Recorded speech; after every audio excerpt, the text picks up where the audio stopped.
မိတ်ဆွေများမင်္ဂလာပါကိုစိတ်ပြချမ်းသာအင်းချမ်းကြပါစေကျွန်တော်ဒီနေ့သတင်းဆောင်းပါးတစ်ပုဒ်နဲ့ပတ်သက်ပြီးပြောပြချင်ပါတယ်အဲ့ဒီသတင်းဆောင်းပါးကိုကျွန်တော်တွေ့ရတာကတော့ Iris Eye ခင်မျက်လုံးဆိုရယ်အဲ့အမည်ရ Iris Eye ပေါ့နော်ခင်မျက်လုံးအမည်ရတယ်ကျွန်တော်တို့ online media ပေါ့ကျွန်တော်တို့ social media ပေါ်မှာအဲ့ဒီ page ကနေပြီးတော့ဒါ media page ကနေပြီးတော့တင်ထားတဲ့ New York Times ရဲ့ဆောင်းပါးတစ်ပုဒ်ဖြစ်ပါတယ်အဲ့ဒီ Iris Eye ဆိုဘယ်ရလဲဆိုတော့ဒီသူ့ရဲ့ page မှာကြည့်လိုက်တဲ့ခါကျတော့Minato Tokyo Japan base ပါနော်အဲ့ရနေပြီးတော့ဒါတော့ Facebook မှာကြည့်ရတာပေါ့နော်ဆိုတော့သူကတော့ New York Times ရဲ့တင်ထားတဲ့ဆောင်းပါးကိုဒါပြန်ရေးပြပြီးတင်ပြထားတာပေါ့နော်ဆိုတော့အဲ့ New York Times မှာတင်ထားတဲ့ခေါင်းစဉ်အာနာသိမ့်ပြီးနှစ်နည်းငယ်အကြာတွင်မြမပြည်ပရောက်အစိုးရအရာမရောက်ဖြစ်လာသည့်အခြေအနေသို့ဆိုက်ရောက်နေဆိုတဲ့ခေါင်းစဉ်နဲ့တင်ပြထားတာဖြစ်ပါတယ်အရေးသားတဲ့ဆောင်းပါးရှင်ကတော့ Sweetly We နာမည်က Sweetly We လို့ခေါ်ပါတယ်အဘယ်တော့တင်ပြရလဲဆိုတော့2026ခုဆိုတော့2026 February 1ရက်နေ့တော့ဒါတင်ထားတာပါ9နှစ်အနာသိ9နှစ်ပြည့်တဲ့အချိန်မှာတင်ထားတာဖြစ်ပါတယ်Sweetly We က New York Times ရဲ့အရှိတောင်အာရှဗျူရိုအကြီးအကဲဖြစ်ပြီးတော့ဒေသတွင်း17နိုင်ငံရဲ့သတင်းများကိုတာဝန်ယူကြီးကြပ်နေရတာဖြစ်ပါတယ်editor ဟုတ်ကဲ့ Sweetly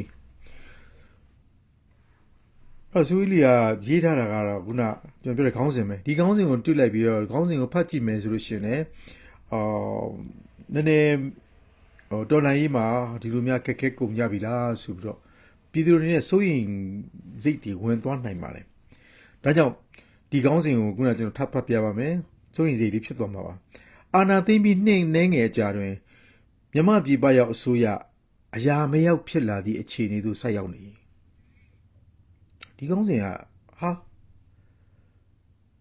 အာနာသိမ့်ပြီးနှင်းနှဲငယ်ကြာမှာ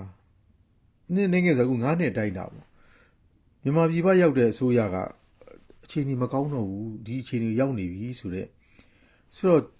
အဲ့သတင်းဆောင်မကိုဖတ်ကြည့်ပေါ့နော်လေ့လာပြီးတော့သုံးသပ်လိုက်ဖို့ပေါ်လာပြီးတော့ကျွန်တော်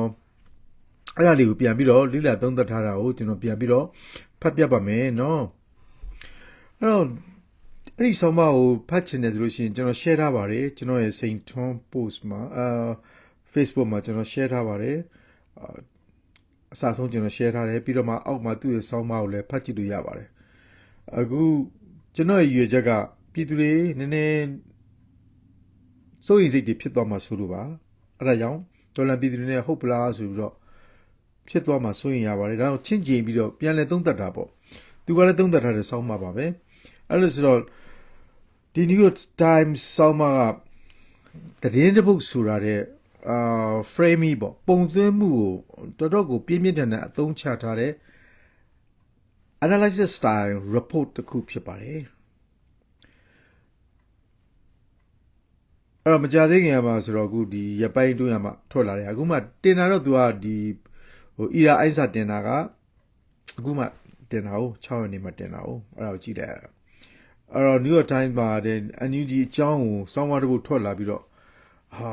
အရေးပါမှုတွေရော့လာနေသလိုအရာမရောက်တာဖြစ်နေသလိုအဲ့ frame တွေဝင်သွားပြီးတော့မိတ်ဆွေတွေစိတ်ပူသွားမှာကိုကျွန်တော်စိုးရိမ်ပါတယ်နော်ဒါတော့ကျွန်တော်လည်းပြန်ပြီးစိုးရိမ်တာပေါ့နော်ဒါပေမဲ့အဲ့သတင်းကိုလက်ရှိဖြစ်ပေါ်နေတဲ့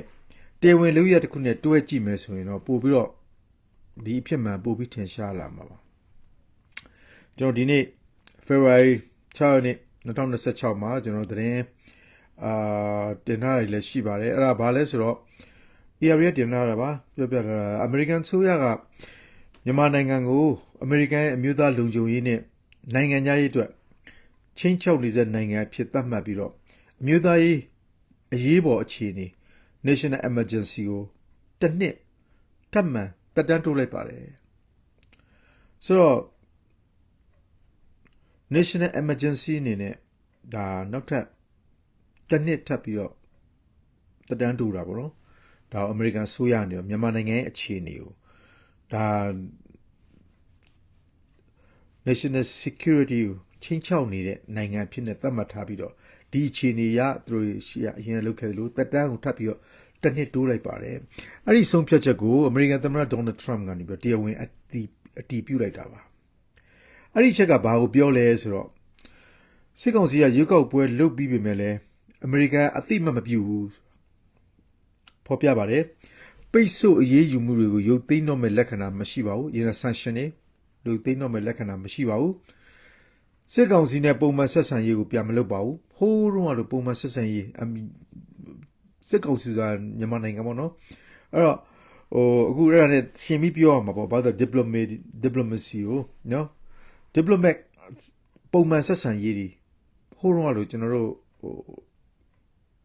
အောင်ဆန်းစုကြည် administration တော့လို့ပုံမှန်ဆက်ဆံရေးကိုစစ်ကောင်စီနဲ့ပြန်မလုပ်ပါဘူးအဲ့ဒါကိုပြောချင်တာပါအဲ့တော့အတူတူပြောရမယ်ဆိုတော့ရေကောက်ပွဲကအခုပြီးသွားတဲ့ရေကောက်ပွဲကနိုင်ငံတကာရဲ့သဘောထားအမှန်တရားကိုဒါပြောင်းလဲမပြနိုင်ပါဘူးသဘောတော့ recognition ကမပေးပါဘူးအတိမတ်မပြုပါဘူးအဲ့ဒါအမေရိကန်နေပြီးတော့အခုသူတို့လောက်ထားတဲ့ရေကောက်ပွဲပြီးသွားတဲ့အချိန်မှာဘယ်လိုပဲပြီးသူတို့ recognition မပေးပါဘူးလက်မခံပါဘူးလို့ပြောတာပါဟုတ်ကဲ့အဲ့ဒီရဲ့သဘောကိုအချက်ပြလိုက်ခြင်းပါပဲခုနပြောတာအခုဒါကိုဘာလို့ဆို national security ရ national emergency ဆိုပြီးတော့တက်တန်းတစ်နှစ်ထပ်ထုတ်လိုက်တာကဒီအချက်တွေနဲ့သွားပြီးပတ်သက်နေပါတယ်အဲ့တော့ New York Times ဆောင်းပါဘာလဲဆိုတော့ဘာပြောလဲဆိုတော့ဝေဖန်သူဖြစ်နေထင်ရှားတဲ့ဦးကျင့်မြင့်ရဲ့အမြင်တဲ့ပြီးတော့ David Scott Matheson ရဲ့သုံးသက်ချက်နဲ့ကြားသိခဲ့တဲ့စကားတွေကိုအခြေခံပြီးတော့အချိန်ကာလတစ်ခုအတွင်းမှာသုံးသက်ပြီးတော့ perception ခံယူချက်နဲ့ဖော်ပြထားတာဖြစ်ပါတယ်စစ်ကောင်စီဟာရွေးကောက်ပွဲပြီးလဲနိုင်ငံတကာကနေပြီးတော့ recognition မရသေးပါဘူးပြီးတော့ UN US EU ASEAN အဲ့ဒီအစ်မှာ policy တွေပြောင်းလဲမှုဖြစ်ပါဘူးသူတို့နဲ့ပတ်သက်တဲ့ policy တွေနိုင်ငံရေး policy တွေပြောင်းလဲတော့မှုမရှိပါဘူးပြီးတော့ ICJ ICC လမ်းကြောင်းတွေကလည်းရောပါတော့တာပြက်ပြဲသွားတာမရှိပါဘူးအဲ့တော့ခုနဒီ New York Times ရဲ့ဆောင်းပါးကိုအမေရိကန်ကမြန်မာအတွက်ကျွန်တော်တို့121သန်းဒေါ်လာ122သန်းအကူအညီဆက်လက်ပေးမယ်ဆိုတော့တေဝင်ဒီလောက်ရက်တွေမထွက်ခင်မှာရေးသားထားတဲ့ဆောင်းပါးဖြစ်ပါတယ်အဲဆောင်းပါးဘာလို့ဆိုပြီးတော့လေအရင်ကရရှိတဲ့သတင်းအချက်လက်တွေနဲ့သူကသုံးသပ်ပြီးတော့ခုနတင်ပြထားတာပါအခုလက်ရှိဖြစ်ပေါ်နေတဲ့အခြေအနေကသုံးသပ်ထားတဲ့ကွဲလွဲနေဆိုပြောချင်တာပါ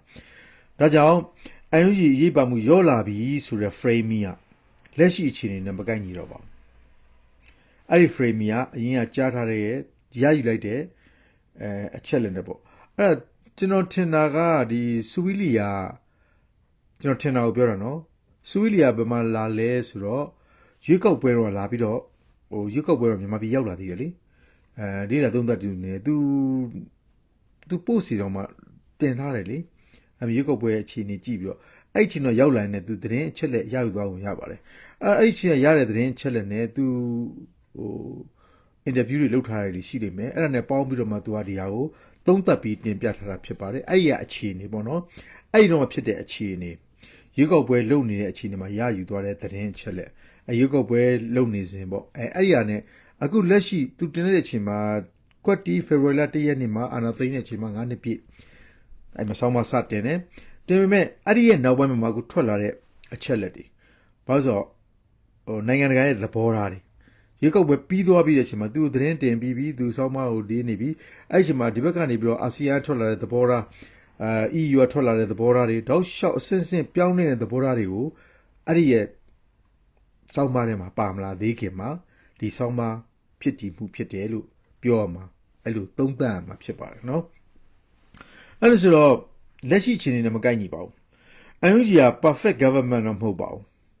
အဲ့ဒါတွေကိုကျွန်တော်တို့အကုန်လုံးသိပြီးသားပဲကျွန်တော်ပြည့်စုံနေတဲ့အစိုးရမဟုတ်ပဲဗျာဒါတွေအားလုံးကျွန်တော်ပြည်သူတွေကသိပြီးသားပါဒါပေမဲ့ဒီစစ်အာဏာရှင်ကိုတရားဝင်မဟုတ်ကြောင်းနိုင်ငံတကာမှာဆက်လက်ထိန်းသိမ်းထားနိုင်တဲ့တခုတည်းသောနိုင်ငံရေးအခြေခံအုတ်မြစ်ဖြစ်ပါတယ်အဲ့ဒီတိုင်းအန်ယူဆက်လက်ပြီးတော့ရက်တီရှိနေသေးပါဆိုတော့ဒီသတင်းတစ်ပုဒ်ကတော့ဒေါ်လာရေးကိုအဆုံးမသတ်နိုင်ပါဘူး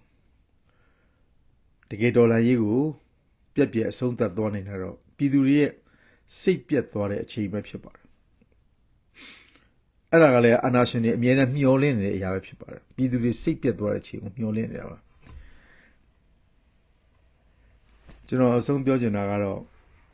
အခုကျွန်တော်တင်ထားတဲ့သတင်းကိုဖတ်ကြည့်ပါသတင်းကိုဖတ်ကြည့်ပြီးတော့စိတ်ပြတ်သွားဖို့မဟုတ်ပါဘူးအဲ့ဒီသတင်းကိုဖတ်ကြည့်လိုက်ခုနကကျွန်တော်ပြောတဲ့လက်ရှိအခြေအနေနဲ့ကိုက်ညီမှုတော့မရှိပါဘူးဒါပေမဲ့သူကလည်းတကယ် editor ကြီးသူပါတကယ်တော်ပါတယ်เนาะအဲ့ဒါဆူဝီလီတော်တယ်သတင်းတော်တဲ့လူပါဒါပေမဲ့သူရတဲ့အချက်လက်တွေနဲ့သူသုံးသပ်ပြီးရတဲ့သတင်းစကားတွေနဲ့ဒီလိုဖြစ်နေအခြေအနေတွေကိုစဉ်းစားပြီးတော့သုံးသပ်ပြီးတော့တင်ပြလိုက်တယ်အဲ့ဒါကြောင့်ဒီသတင်းမှာဒီလိုframe တစ်ခုကိုကောက်သွင်းလိုက်တယ်ဖြစ်သွားတယ်အဲ့ဒီမှာမူတည်ပြီးတော့မှစိတ်ထားမပြောင်းဖို့လိုပါတယ်အဲ့ဒါလေးကိုပြပြချင်တာပါအဲ့ပြည်သူတွေစိတ်မလျှော့သေးသေးရဗျာဒီဒေါ်လာကြီးကအောင်မြင်ရင်စီကိုတရွေချင်းတလန်းချင်းဆက်လက်ပြီးချီတက်နေမှာဖြစ်ပါတယ်လို့ပြောကြရင်လည်းညီကုန်းချုပ်ပြစီအားလုံးရှင်လန်းချမ်းမြေပြီးဘေးပြားမှာဝေးကွာကြပါစေကျေးဇူးတင်ပါတယ်ခင်ဗျာ